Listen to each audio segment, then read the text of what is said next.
যেখানে ব্যালটে নৌকা নেই সেখানে কেউ ভোট দেবে না, কেউ ভোট দিতে যাবেন না। আমি আমার আওয়ামী লীগের সকল নেতাকর্মীদের বলবো যে যেখানে আওয়ামী লীগ ইলেকশন করতে পারছে না, ইলেকশন করতে দিচ্ছে না, আমরা ইলেকশন করতে চাই। ঠিক আছে, আমরা চাই আওয়ামী লীগ ইলেকশন করবে, অবাধ নিরপেক্ষ নির্বাচন হবে, জনগণ তার মতামত দেবে, জনগণ যে ম্যান্ডেট দেবে আমরা সেটা মাথা পেতে নেব। আওয়ামী লীগ ভালো কি মন্দ সেটা ইউনূসের মতো একটা দুষ্কৃতিকারীর মুখে শুনতে চাই না। জনগণ বলুক, জনগণ দেখাক। কাজে আমি এটাই চ্যালেঞ্জ দেবো যে ভোটের মধ্য দিয়ে মানুষ সিদ্ধান্ত নিক, জনগণ তারা কাকে চায়। যদি জনগণ আমাদের ভোট না দেয় আমরা মেনে নেব, আর জনগণ ভোট দিলেই প্রমাণ হবে যে আসলে কারা দোষী। কাজে আমি এটাই বলবো, যারা নেতাকর্মী, যেখানে ভোট হবে, যেখানে আমরা আওয়ামী লীগ নিষিদ্ধ, যেখানে ব্যালটে নৌকা নেই সেখানে কেউ ভোট দেবে না, কেউ ভোট দিতে যাবেন না। আমি জানি চাপ দিচ্ছে, কারণ জনগণের স্বাধীন চিন্তার কোনো অধিকার ইউনূসের আমলে নাই। গুন্ডা বদমাইশির চাপ দিয়েই সে সবকিছু দখল করতে চায়, জঙ্গি সন্ত্রাসী দিয়েই তারা সবকিছু দখল করতে চায়। কাজে এখানে যে যেভাবে পারেন আপনারা ভোট কেন্দ্রে বিরত থাকবেন, কেউ ভোট দিতে যাবেন না। এটা হচ্ছে আমার নির্দেশ সকলের কাছে। আর জনগণের প্রতিরোধ গড়ে তুলতে হবে, এটাই বড় কথা। কারণ এটা কোনো বৈধ নির্বাচনও না, কারণ ইউনূস বৈধ সরকার না, তার নির্বাচন দেওয়ার কোনো অধিকার নাই। ইউনূস তো অবৈধভাবে ক্ষমতা দখলকারী, জনগণের ভোটে আসেনি, সে নির্বাচন দেয়। 2024 সালের নির্বাচন নিয়ে প্রশ্ন করেছে, আজ পর্যন্ত কি কিছু দেখাতে পেরেছে? জনগণ স্বতঃস্ফূর্তভাবে আওয়ামী লীগের ভোট দিয়েছে আমাদের কাজের জন্য। সে নির্বাচনটাকে প্রশ্নবিদ্ধ করার চেষ্টা।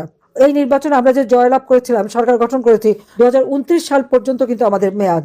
ইউনূস মাঝখানে কোথা থেকে উড়ে এসে জুড়ে বসলো এবং সে নির্বাচন দিল। নির্বাচন দেবার কোনো লিগ্যাল রাইট তার আছে? কোনো অধিকার তার আছে? খুব বৈধ যোগ্যতা আছে, ক্ষমতা আছে? তা নাই। সবই ওই মব সন্ত্রাস আর জঙ্গির করেই তারা নির্বাচন দিচ্ছে। কাজে এই নির্বাচন সে যে দিচ্ছে সেখানে আওয়ামী লীগকে ব্যান করে দিয়েছে। আমার প্রশ্ন, আওয়ামী লীগ জনগণের ভোটে নির্বাচিত, আওয়ামী লীগকে ব্যান করে কিভাবে? সে একটা অবৈধ ক্ষমতার দখলকারী। এখন যদি ঘরে ডাকাত পড়ে মালিকদের বের করে দেয়, বাংলাদেশের অবস্থা সেরকমই হয়েছে। ডাকাতি করে ডক্টর মোহাম্মদ ইউনূস ক্ষমতা দখল করে আমাদের নির্বাচিত সরকারকে সরিয়ে দিয়ে এখন উনি আবার ইলেকশন দেবেন। সেই ইলেকশনে কি বুঝে? জীবন ইলেকশন করেছে সে কোনোদিন? করতে পারবে? আসুক না, নামুক না, যে কোনো একটা কনস্টিটুয়েন্সিতে নামুক, আবার যে কোনো একটা কর্মীর সাথে ইলেকশন করুক, জামানত বাজেয়াপ্ত হবে তাকে কেউ ভোট দেবে না। কারণ ওই জঙ্গিদের আর ওই সুদখোর গরিব মানুষের ঋণের জালে জড়িয়ে রক্ত চুষে খায়, তাকে কেউ ভোট দেবে না। আমি তাকে চ্যালেঞ্জ দিচ্ছি, আসুক না, জনগণের ভোটে নির্বাচিত হয়ে। তখন বুঝবো তার মেটিকুলাস ডিজাইন করে ক্ষমতা দখল, অন্যের অর্থে, এবং নিজে যে হাজার হাজার কোটি টাকা বানিয়েছে। 6,000 টাকা বেতনের একজন কর্মচারী বা গ্রামীণ ব্যাংকের এমডি হাজার হাজার কোটি টাকা পেল কোথায়? আজকে আমি আন্তর্জাতিক পর্যায়ে যারা তাকে একেবারে দেবতা মতো পুজো করতো একসময়, আমি তাদেরকে জিজ্ঞাসা করি, আপনারা কি কোনোদিন জিজ্ঞাসা করেছেন যে একটা ব্যাংকের এমডি, তার তো একটা নির্দিষ্ট বেতন পায় সরকারের পক্ষ থেকে, সে এত টাকা কোথায় পেলো যে সারা বিশ্বব্যাপী সব জায়গায় উনি বিনিয়োগ করে বেড়ালেন? পা বেঁধে ঝুলিয়ে আগুন দিয়ে পোড়ানোর মতো নৃশংসতা এই ঘটনা বাংলাদেশে ঘটাচ্ছে। তারা প্রকাশ দিবলকে কুপিয়ে কুপিয়ে মানুষ হত্যা করে দিচ্ছে। আজকে তার কোনো অধিকার নাই যে এই দেশে ইলেকশন দেবে, জনগণের ভোট এ সম্পর্কে যার কোনো চিন্তাই নাই। কারণ সে তো ট্যাক্স ফাঁকি দেওয়া।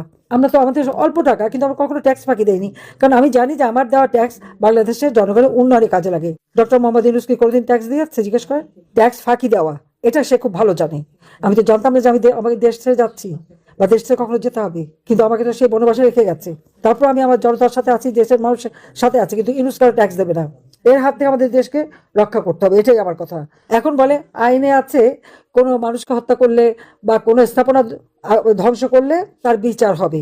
তাহলে আমার প্রশ্ন, যখন 2024 সালের জুলাই মাসে আন্দোলনের নামে মেট্রো রেল, বিটিভি ভবন থেকে শুরু করে বিভিন্ন এসে যে আগুন দিয়ে পোড়ালো, এবং যারা পুড়িয়েছে ইউনূসের সেই বাহিনীরা নিজেরাই স্বীকার করেছে, নিজেরাই বলেছে, গর্ব করে বলেছে যে মেট্রো রেলে আগুন না দিলে আর পুলিশ হত্যা না করলে তাদের বিপ্লব সফল হতো না। বিপ্লব কিসের?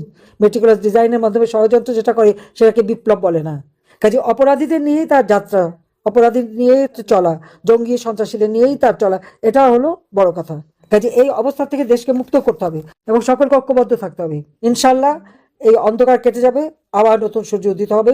বাংলাদেশের মানুষ আবার মাথা উঁচু করে বিশ্ব দরবারে চলবে, সেদিন খুব বেশি দূরে না। আমি আছি আপনাদের পাশে, যতক্ষণ বেঁচে আছি আপনাদের সাথেই আছি, বাংলার জনগণের সাথে আছি। সবাই ভালো থাকেন, সুস্থ থাকেন। খোদা হাফেজ। জয় বাংলা, জয় বঙ্গবন্ধু। বাংলাদেশ